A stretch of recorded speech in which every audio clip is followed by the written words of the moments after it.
This is Wabi-sabi Podcast, and I'm your host, Adam Yasmin.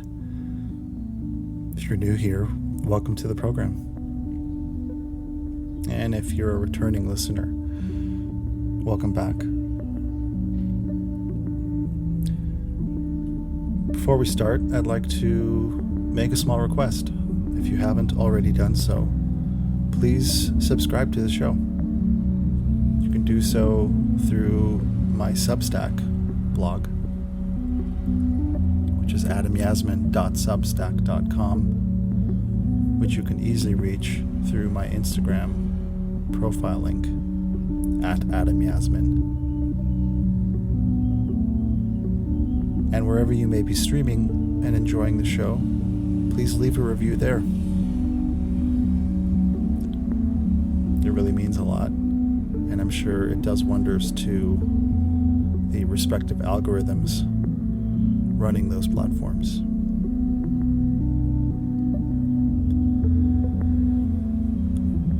So as we navigate through the month of June here, we're pretty much almost halfway through this year, and it seems as though we are approaching a post-pandemic society, at least here in the States. And with that comes the awkwardness of returning to, I wouldn't say normalcy, quote unquote, but in-person work. We've done a lot of evolving quickly in the realm of remote working, and that's not going away, but it will evolve into something different. One term I heard recently was called hybrid work, which is a blend of both in-person as well as remote, depending on the days of the week.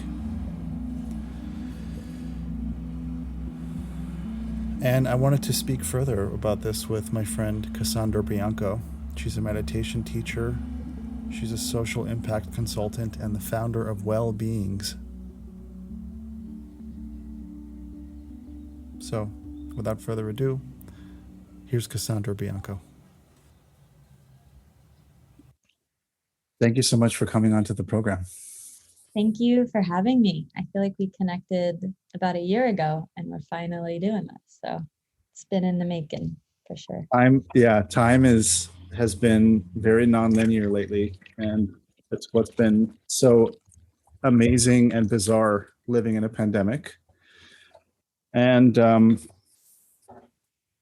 so I'm really appreciative of having these longer and larger conversations that really that defy, the physics of time and space. And so I'm really appreciative for that. And as far as I know, in this pandemic, you've had a location change. Would you like to share about that? I would love to. I haven't actually really talked about this. Okay. Blurt, so I'm really excited to do it now. Great. So I moved to Maui from New York City. So to be fair, I was outside the city for pandemic, and the year before that I was traveling extensively. So it's not like I ripped the Band-Aid off. Mm-hmm. And I've also been wanting to leave New York for 5 years. So I'm originally from Miami.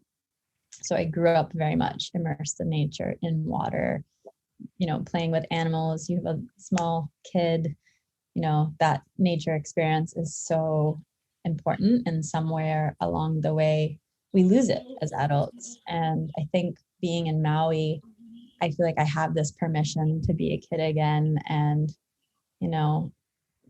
like I just joined the dating app Hinge, and guys are sending me videos of like avocados they picked off their tree. Like that's what we're working with here, like getting a surf lesson for free Thursday for, on a date. And I'm just like, yes, like I have permission to play again. And it's, as someone who has done, tech world, working at billion-dollar unicorns and agency life, that was very much a part of me, but no longer. And so it's nice that I don't feel this need to accomplish, or, reach for the prestige situations. Instead, just practice on being focused and less about focus, but more about being present and really connecting back to Mother Nature. And that's what I love about Maui is this reverence for Mother Nature. We say Mother Maui here, and the language is like poetry when you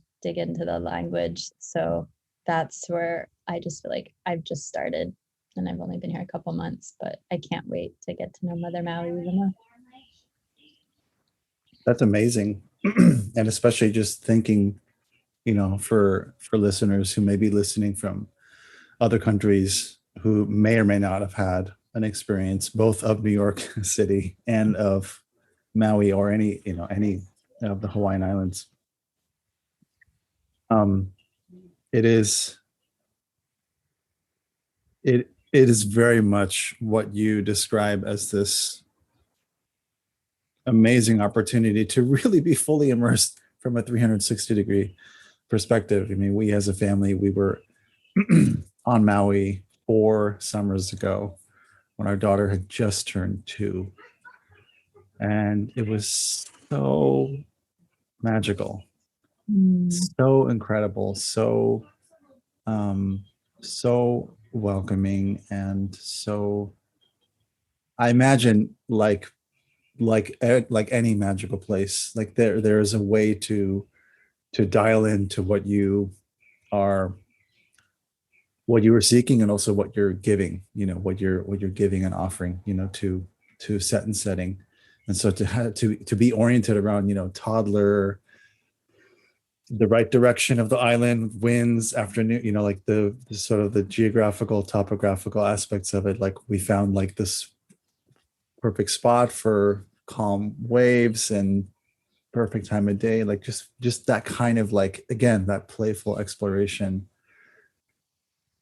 that in a dense city is more challenging. It's harder to do, especially against the backdrop of a pandemic. Mm-hmm. And though I haven't had any Floridian experiences thus far, I would definitely want to get in touch with you whenever we do head there at some point, just to check it out. I'd love to just have, a download of what Florida is about. Yeah, totally. And California is actually somewhere I almost moved. So it was just, I didn't receive the same response. It was about a year before pandemic. So everyone was kind of like, just let me know when you're here. And funny enough, the one girl who was like, because I had no idea. I was still like, again, I was like traveling a lot, trying to decide where I should live. The one person that I had met once at a Medi Club in New York City, who just happened to randomly be there, was like, come stay with me if you come to San Francisco. And funny enough, she moved here also. So now we're finally hanging out as friends. And it's just funny how that mm-hmm. one person who was like happily, because that's how I worked, and why I started Wellbeings is because I know how difficult it is when you're traveling alone or with a family or looking to move somewhere. You really need those sort of on the ground points of contact. And especially if it seems unreachable, right? Like for so long, Hawaii felt like this fantasy place and almost irresponsible, dare I say, to like move here. Honestly, if it weren't the pandemic, I don't know if I would have given myself that permission to do it. But knowing that it was the lowest COVID rate in the country, knowing, taking my own advice of rewilding and reconnecting to nature, and really, I had to take my own advice there. And also what I realize is, and this is why it's fun to talk to you about it and other meditation teachers, is it was so deeply rooted in my subconscious, right? This was something that I never mentioned. I barely mentioned. Like I could call out every experience where Hawaii would come into my like existence, and then I'd sort of be like dreaming about it, wide-eyed, like listening, but not necessarily taking action. So for example, like I love the movie Moana, like everyone, and Jurassic Park, and it's like all those childhood fantasies are being revealed, but also I just remember this one time I was on a subway in New York, and this guy was just so happy, relaxed. He's like, yeah, I'm from Hawaii. I love it there. And anyone that just has that pride and love and admiration for where they live, I always tune into that. And then also, yeah, when I did my yoga teacher training in Bali 5-6 years ago, and I was the one person who was just like gaga over hiking these waterfalls. And a friend in the training who lives in Oahu was like, if you like this, Cassandra, you are going to love Hawaii. And that seed it wasn't a seed. It was like a hazelnut planted in my brain and hasn't left for 5 years. So I finally called her a couple months ago. I was like, okay, I think I'm going to Hawaii. And she was like trying to help me as much as she could. So yeah, I think, one thing I teach is really tuning into those little sparks. Those like, it's almost like you're in a tunnel and there's like a little bit of light, like still light, like follow that spark, follow that light. And for me, this was something that was, I was like, oh, it's too far from my family that lives in Florida and New York, or too expensive. So I had all of these sort of material reasons why not to do it. But now that I'm here, I can like confidently say, like, I've never felt so supported by so many strangers who I've barely known. And they say that here, like Mama Maui really takes care of you as long as you respect her and respect nature. And I feel that. I really do feel that. So yeah, that's my little story there. That's beautiful. And I'm curious in what ways this current Maui experience is either similar to, or, having parallels with what you remember growing up in Florida, or something that's obviously they're two different places, but they're both tropical locations. So I wonder how many similarities and what differences you've noticed. Yeah, with Florida, it's definitely all of the water, nature as sort of a daily thing, right? Like almost a little mini vacation every day. I actually like to compare it to New York, because I feel like New York and here you can have both abundance or scarcity mindset, right? So in New York, lots of competition, hustle, climbing the ladder. I fell for that many years ago, but also like an abundance of opportunities, an abundance of people. And same thing here, right? Like nature's so abundant. However, it's still an island in the most remote islands in the middle of the sea. Like it's gonna have its bumps. So for example, they shipped out 30,000 cars during the pandemic. So there's a massive car shortage here, and it's really expensive to rent a car. So I'm currently without a car. But so kind of really navigating that has been interesting. And that's why I'm so grateful to be a yogi, because I'm like, well, if nothing works out, I guess I'll go live in the jungle for a bit. Like, I don't have the fear of like losing a mortgage or, all those things that I think are why people's stress is so high. Mm-hmm. I don't think that'll ever happen. It could happen. I might actually choose to do it at some point, or live in a monastery. It sounds like a cool experience, but I've sort of detached from that. And I think that's really freeing. And that's what I try to teach about in meditation, is that attachment is what's kind of more sort of locking us down than we realize. Yeah. I like how what you're describing to me invokes this image of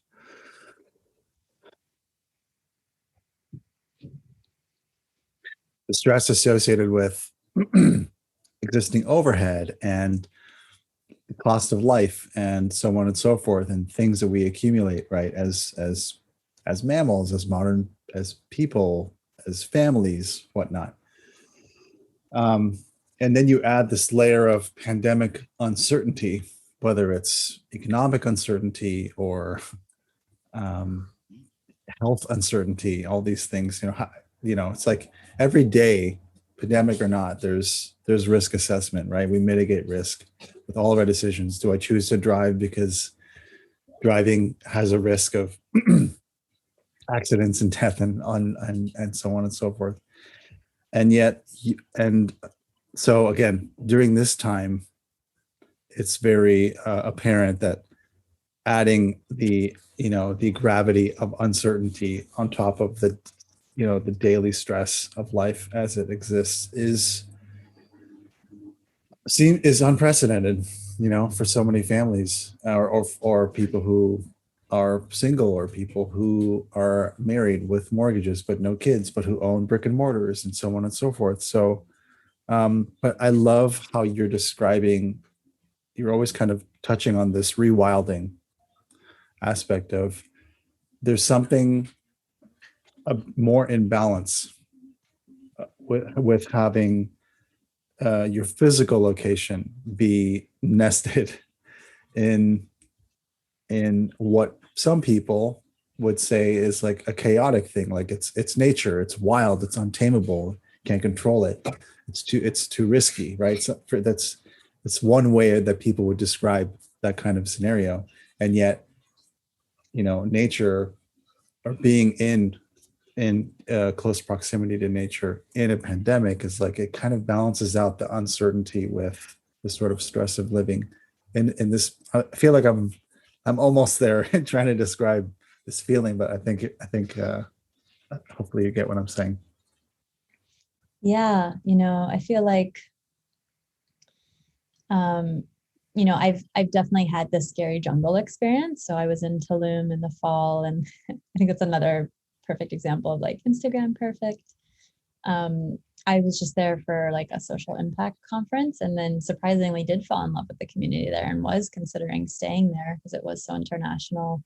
I was teaching at, amazing hotels on the beach, but I got a parasite like everyone I know has, or got COVID. Everyone who's gone there the past year has gotten one or the other or both. And so I'm still healing from that. And so I needed to be somewhere that was like a little bit easier. I think that was the funniest part about moving here is, I moved to Sweden and I lived in Europe when I was a little bit younger. And so I'm used to being in situations that are more stressful than I realized at the time, right? So I'm here, I'm like, oh my God, like the roads are clean and paved and the water I can drink and everyone speaks English. Like it's been so long since I've traveled within the US. I usually always go to far-flung places. So for pandemic, that's perfect. So it's interesting to be like, oh, okay, this is what most Americans do when they travel throughout the US. Like it's a little bit easier. For me, it was so worth it to have that little bit of friction, because you have the best tacos of your life in Tulum, or, you get to experience Mexican culture, which so gentle and generous and loving and yeah, the gentleness really. So I love learning about different cultures. And that's what's so cool about here is I get to learn about Hawaiian culture and it's part of America. So really learning about kind of the BIPOC, conversation here and what that means for Hawaiians. And, we only colonized this pretty recently. So it's been very interesting. And I'm making sure I want to be a good resident, a good citizen of Mother Nature for Maui, for sure.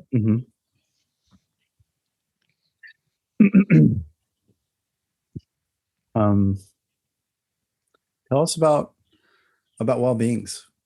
That's actually how I came to learn about you, through our mutual friend, Giancarlo Tocco, who's also in the digital wellness. Seemingly feels like I haven't met him in person yet as well, but seemingly he feels like a kind of a pioneer in the field. I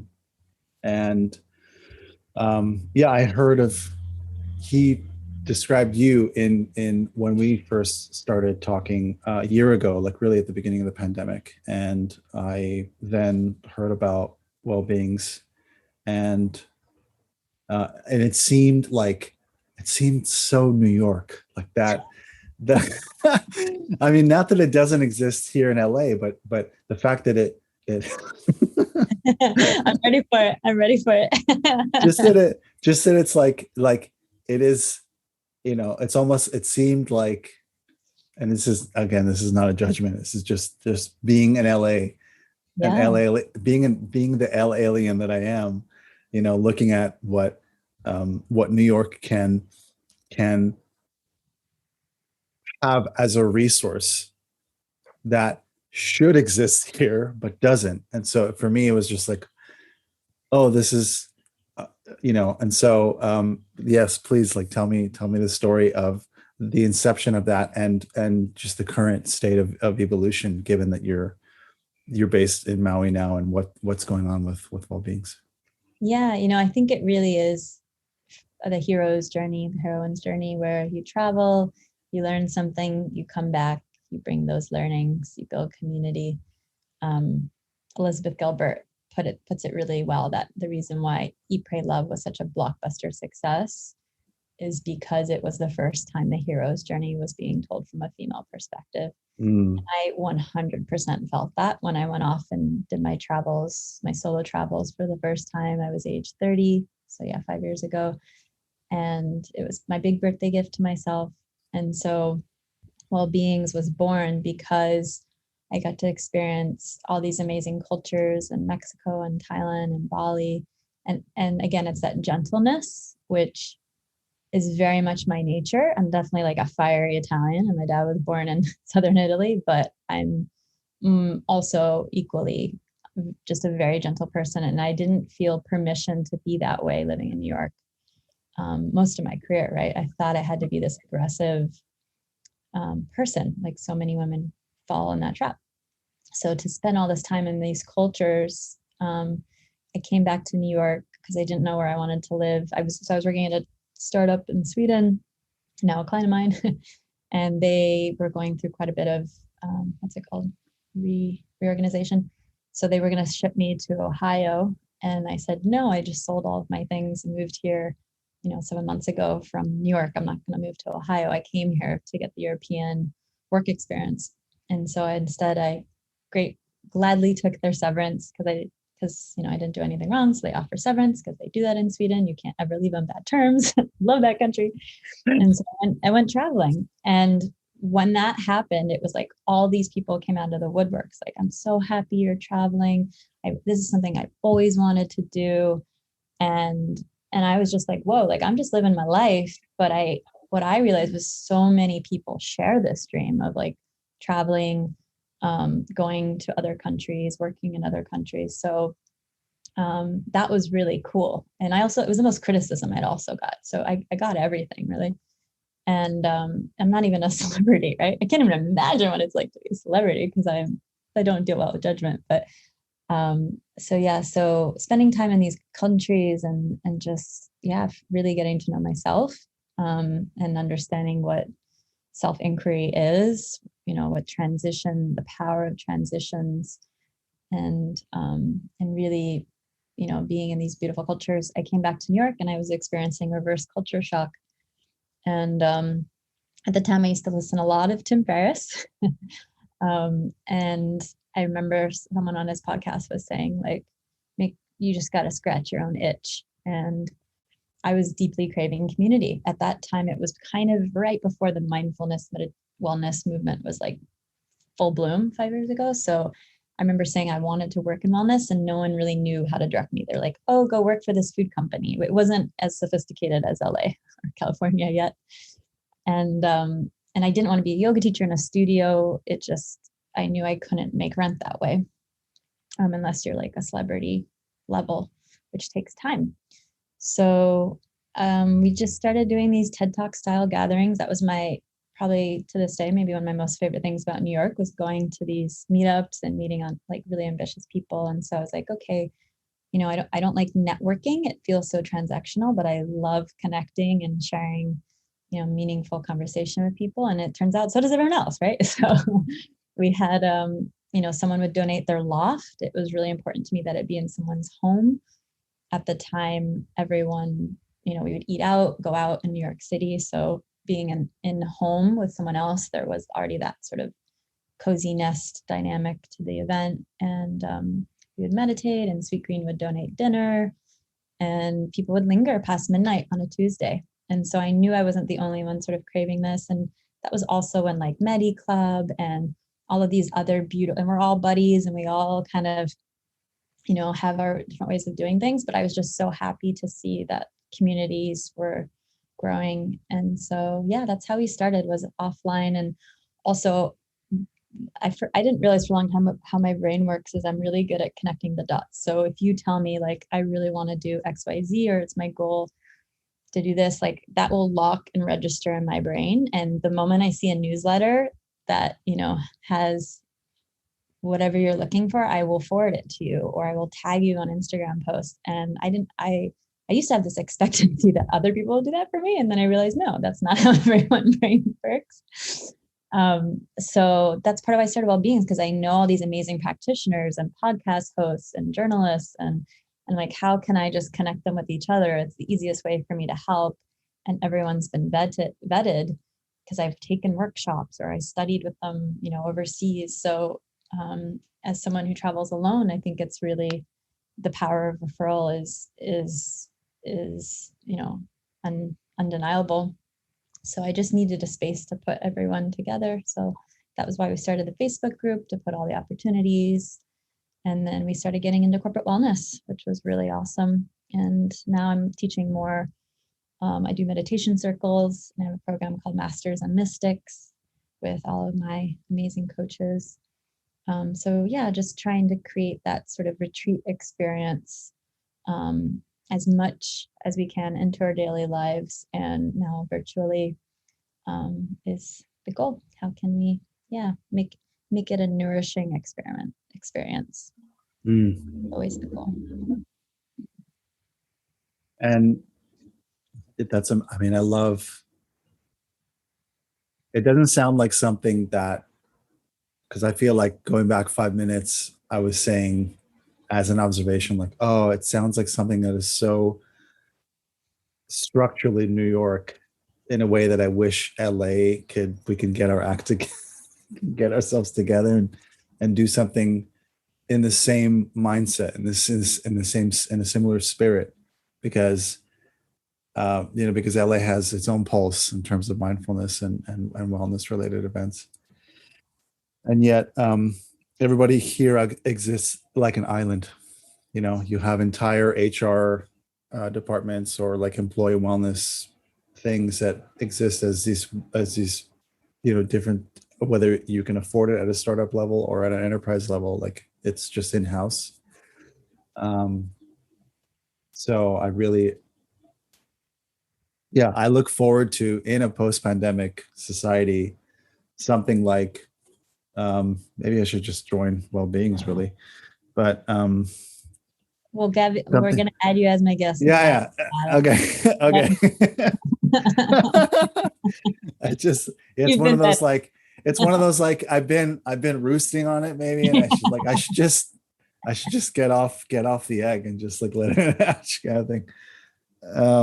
And I'm curious how right now, because you are, because you're far from New York, and has everything gone virtual? Are there, because New York is, in a different stage than California is, and numbers are looking better here, or, in several parts of the country in terms of COVID management and pandemic management in general. California is slated to reopen fully in mid-June, which sounds really fascinating. I've been waiting to start hosting tea ceremony again in a safe manner, because it's something that I was doing in the name of corporate wellness as well, as a freelance, like moonlighting as a freelance UX designer, which I no longer do, because I think that ship has sailed. Coming from that, like, I'm really not a capitalist at heart. I'm not like a hustler.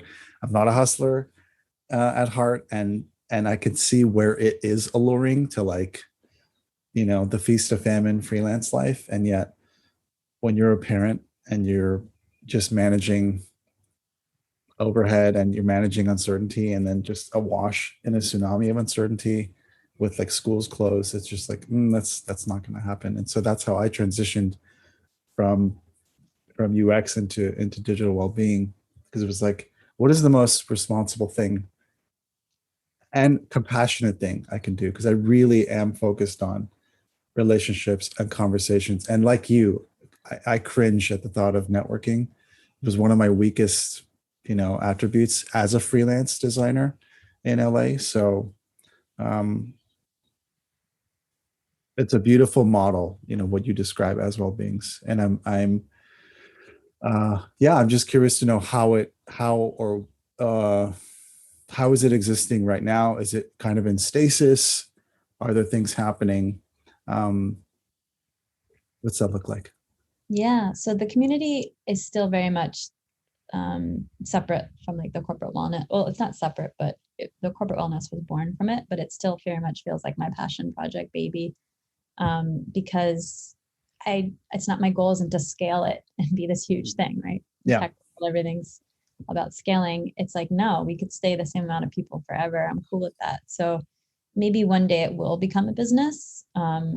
Right now I just have a 1 hour consulting call with everyone. So I know everyone, and that's it. And then everyone includes opportunities and reaches out to each other and stuff like that.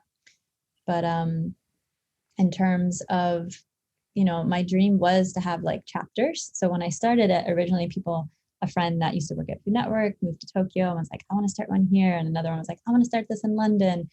And, no ego here. I just want community, right? So originally they were thinking Wellbeing's chapter, but then they realized it's not like we have this huge brand. So it doesn't really make sense to be that at this point anyway. So I was just happy that gave them permission to go do what what I think we should all do it. It's the same with the women's circles, like with Masters and Mystics. It's a women's circle. The goal is for everyone to be part of and or start a women's circle, because we just need to keep communing and meeting in small groups and creating these safe spaces, especially in a pandemic. So in terms of meeting in person, it's interesting with Maui. So I think the rule is now, it went down, I think it was 10 and now it's maybe 5 people. So everything's super underground right now. Yeah. Because everyone, I'm on this messenger thread of like 50 people. Everyone's moved from the mainland and Silicon Valley. And I can tell everyone's really hungry to get together and hang. No one knows each other. So everything has to be underground, but it's this interesting situation where it's like, you have to arrive with a negative COVID test. So COVID's very, very low here. And then, you have nature everywhere. So you're constant, like, it's the safest I could possibly feel. So for me, that's why it was like a winning decision. Yes, it's very expensive. But the fact that I feel so safe all the time is just like invaluable. So that's where I'm beyond grateful. And so, I think there's been some gatherings, but yeah, it's all, we can't like post invites. It's all underground. And then for work stuff, yeah, it's all been virtual. Well, I'm curious to see, at what point we'll get back in person for that, for our corporate clients. But for now, I think it's going to be a while, because especially breathing on each other and stuff like that. The whole point is to create safe spaces. So I always optimize for safety, emotional safety, physical safety, and content second. But safety is always number one for our experiences. Yeah. I had a feeling, because I want to focus on small intimate gatherings, like 5 to 10 people, maybe 15 people. I could, I've set up tea ceremony where, I could serve, maybe 20 people. But when it's more intimate, it's, it does feel way more down to earth and sort of less presentational, and there's time for feedback and silence and space. I imagine that in a post-pandemic version of, where we're living right now, that on some level, once I suppose, and this is just a purely subjective opinion, but I think once vaccination becomes less politicized and less stigmatized, and I imagine that like corporations or industries at large will be like, you do need to show proof of coverage, otherwise the liability is too high. I could see airlines and stadiums or concerts doing that, and not in like in a dystopian way, but just in a way that feels familiar, actually as a parent feels familiar to the fact that in the state of California, we do have to show a vaccine record for, children who are going into school. Like, it's not called a passport, but it's a record. um, Otherwise you're not allowed as a family into a school or a daycare. So that doesn't feel so far-fetched. But I feel like, again, subjectively, that maybe in a few months, maybe in 6 months, or maybe next year, in terms of working again with corporate clients in person, again, with keeping physical and emotional safety in mind, that there will be opportunities. And people, as you mentioned, people are craving. We're not craving running to Coachella, in large gatherings right now. We're craving small, intimate gatherings, Yeah. to make for what people do best, which is just to feed off of each other's energies. To the dinner party, the tea ceremony, like a 5, 8 person, 10 person gathering. It's like, I think that is what we're craving so much, at least at this stage.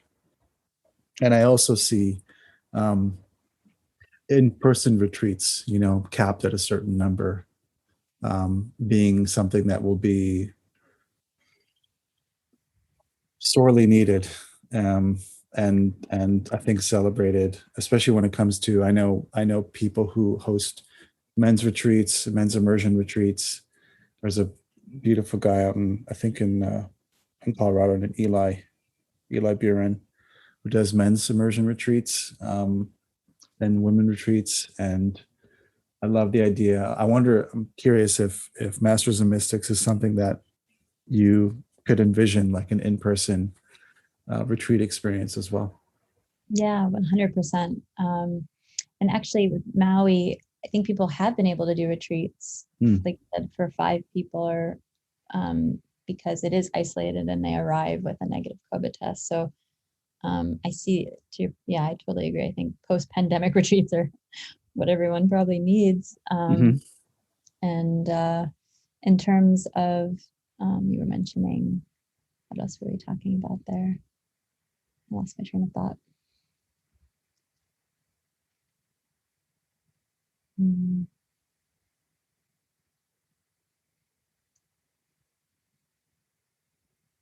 Yeah, similarly, I'm curious, do you identify as an introvert or half introvert?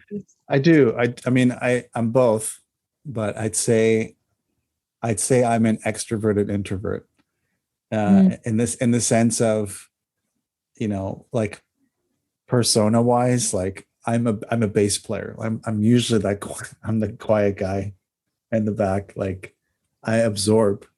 I absorb. I'm not siloed like in a vacuum, but I absorb. And I consider myself a highly sensitive person, and I absorb energies around me.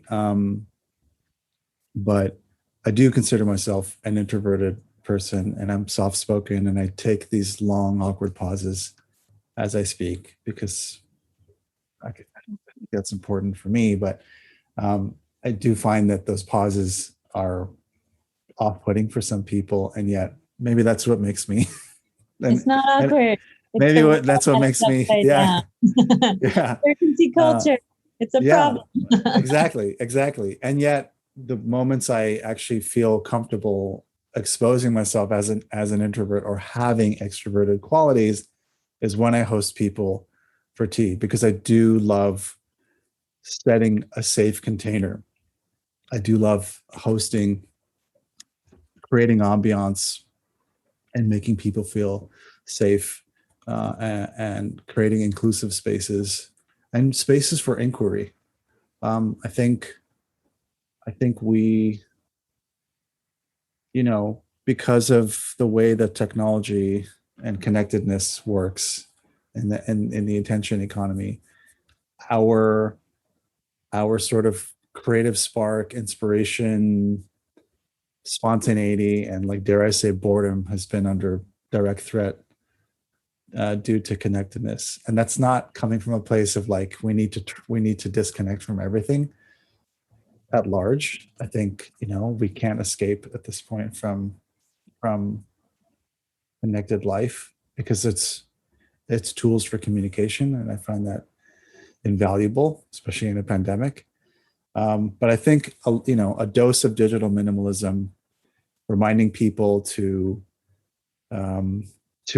focus on self-cultivation or self-awareness or emotional intelligence, even if we're working from home, is something that these are the themes that I'm trying to work with as I'm voyaging through, digital well-being, or what I like to refer to as digital resilience. As this career is just starting, because I just got pursued a certification with a really cool distributed organization called the Digital Wellness Institute basically in December. So it's just a couple months old. So amazing. That work to me is the most important, if not the most important right now, because it's almost like it's like COVID, but no one sees it or really feels it, right? So right. We're so addicted to, it's like COVID in the sense that like the digital addiction is so bad that it has the impact, in my opinion, in some ways that COVID is having, but it's invisible because it's so much of the culture of, every child being ADHD now and having to stare at a screen to feel connected. I can't help but feel for them, because I remember, it wasn't that long ago that I talk about openly how I've suffered, and like so many people, with paralyzing anxiety. And when you don't know that that's not the norm, or doesn't have to be the norm, you're not going to do anything about it. So it really is up to us, the people who have seen the other side of it, to cultivate. I really do believe that's what we have in common, is these safe spaces, these small circles, and conversations, because it really is just like terrifying. I do think that one day it'll be like cigarettes were, and people will be like, oh, I agree about that. Yeah. Like, oh, those people, like, they can't believe they did that. Or, anything else that we did that was crazy back in the day, and now we laugh about it. So I think we're there, but where it's difficult is this idea of self-inquiry is just so un-American, right? It's just, it's so specifically America. I like to think, parts of the Western world, for example, Sweden, a lot more progressive, much more calm, nervous systems on the large. So paid holidays, paid holidays, and they brag about their holidays. They Yeah. honor the time off. They honor the pause. They honor the feminine. I love making these connections of like masculine and feminine. So somewhere that's more progressive in nature and less patriarchal, of course, they're going to honor everything that the feminine represents. Everything. So pause, mystery, transition, flow, rest, like everything that in America we sort of dismiss, right? And I didn't even realize I was a giant patriarchy person until I was in Sweden. I was like, oh my God, like, do I have frat boy humor? Like, like I've just been so programmed. And so movies I used to think were really funny, I can't watch anymore because it's just, I've changed. So I think where I struggle is, how do we explain you can't, right? Until like all great experiences, they can't be completely understood until experienced. So if you've never been in a small circle environment, the only comparison I can make it to is like when we were small children and in a circle singing songs. And I loved show and tell. That was like my favorite thing, was show and tell. And if we're dismissing our childlike wonder natural state, if we as a culture don't honor creativity, wonder, presence, and we're only honoring action, doing, results, upward capitalism arrow, of course there's going to be a disconnect. So even when I talk about women's circles, I'm like, how do I explain this isn't a Zoom meeting? It's not going to be all of us in a meeting. It's way better than that. And so unless people come, there's really no interest. And I think it's really important to lean into whatever we're averse to, right? Like, I think, this is pretty typical Buddhist yogi perspective, but forever I was like, ooh, women's circles, like, we're going to sit around and talk about our emotions, kind of, but it's way deeper than that, right? And that's before I understood the power of my emotions and how I can make art of my emotions and knew how to work with them. So anyone who's numbing out will maybe make that quick judgment call.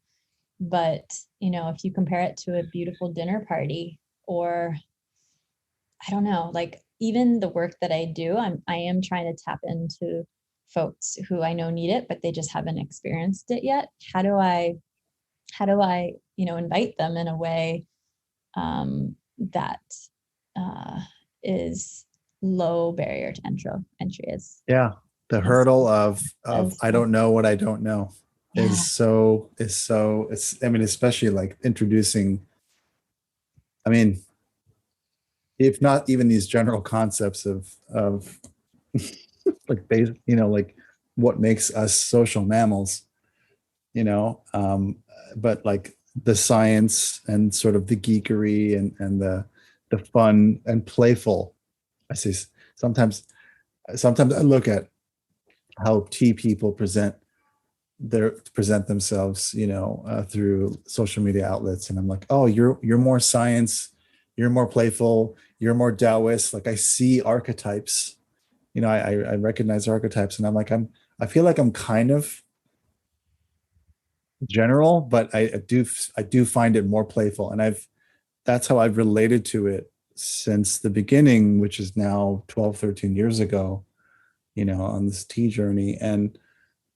And to, again, I'm going to keep going back to this, in this conversation. Just, I love how you brought up playfulness, because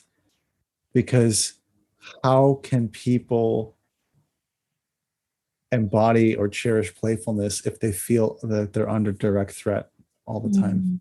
Because we're constantly traumatized by news cycle, the outgoing administration, George, just what happened to George Floyd, which is now almost a year ago, and just all the I mean, countless. I mean, even here, like in our neighborhood, like we live, literally in Echo Park, and in March there was this like, occupying military force or military stormtrooper force of the LAPD that came in and caused a real hubbub and displaced an entire like houseless community. It stirs up so much, and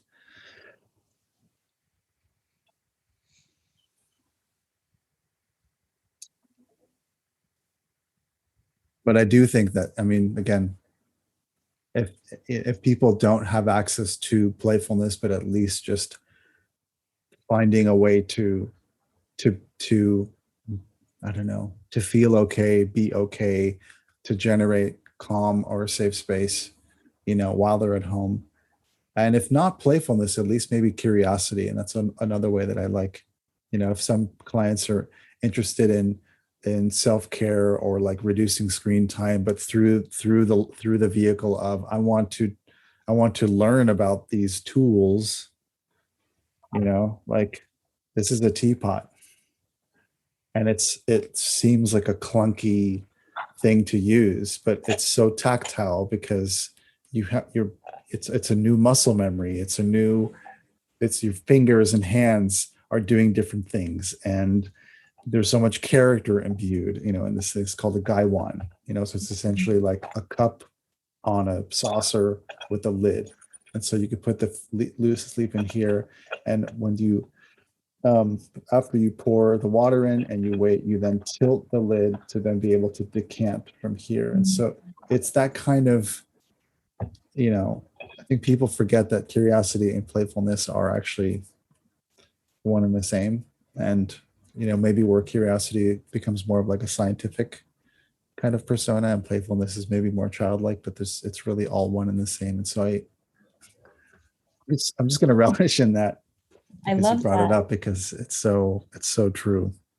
Yeah, I feel like that's a Jedi drink right there.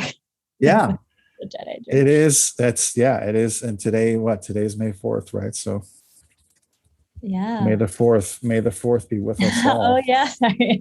I love Star Wars. I guess I'm not up to date on my trivia, but yeah, beautiful. A few things you said that super landed was so yeah, it's like it's yeah, giving yourself that permission to be joyful during a time of grieving and so much pain.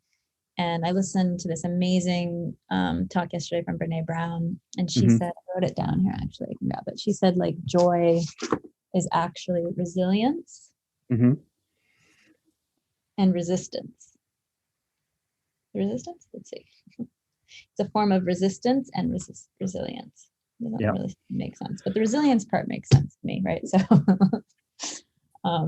should probably make sure I know things before I say them out loud on podcasts. But I think that about a lot. Like, like, can I post this happy moment in Maui while, this is going on? And I think a lot about that movie, It's a Beautiful Life.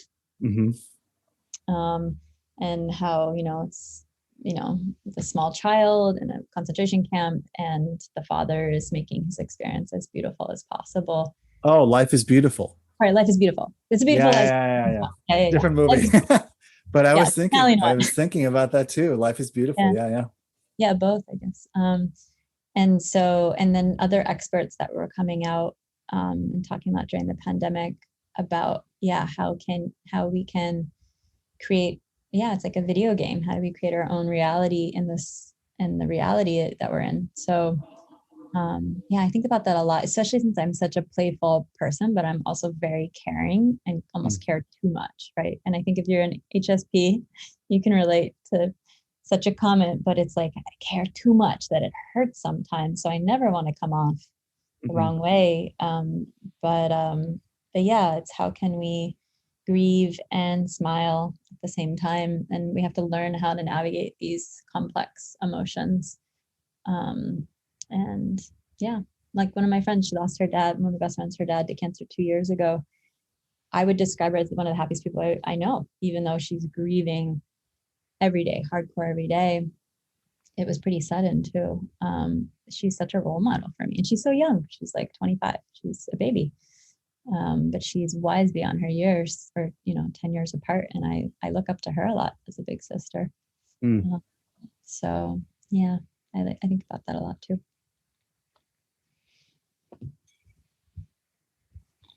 Having, yeah, both, and I think Yeah, is the way forward. It's not nothing, there is no black and white in a vacuum, right? It's life is both and. Emotions are both and, right? Um, wow. Well, I want to, if I may, I want to bookmark this conversation because I would love to continue it, because otherwise I feel like we could speak for 17 hours. totally. And I want people to be able to digest information, to pause and digest as they're listening. So I look forward to to maybe talking more about tea next time. That maybe would be a nice thing to touch on Yeah, moving tea in forward. small groups. I feel Tea in like small there's groups. something here, man. Like we did this as children, and then I always say that, like, why isn't preventative measures taken? Like, why isn't we're not in small groups at 10 unless you have to go to AA or you're in rehab? Like, it shouldn't just be these 2 points of time where people experience small groups, like circle and community and ritual and ceremony. All of the Hmm. indigenous communities know this. It's part of their being. And yet in America, it's such a foreign concept to us and we resist it. And so, yeah, I would love to dig into that a bit more because I think it is really hard sometimes to communicate what we're doing in a way that lands with people and meeting them where they're at. Agreed. Agreed. Well, um,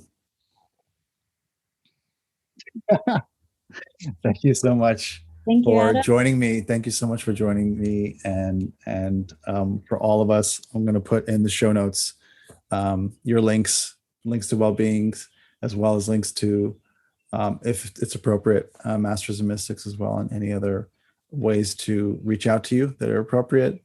And look forward to the next conversation. Perfect. Thank you so much, Adam. Thank you.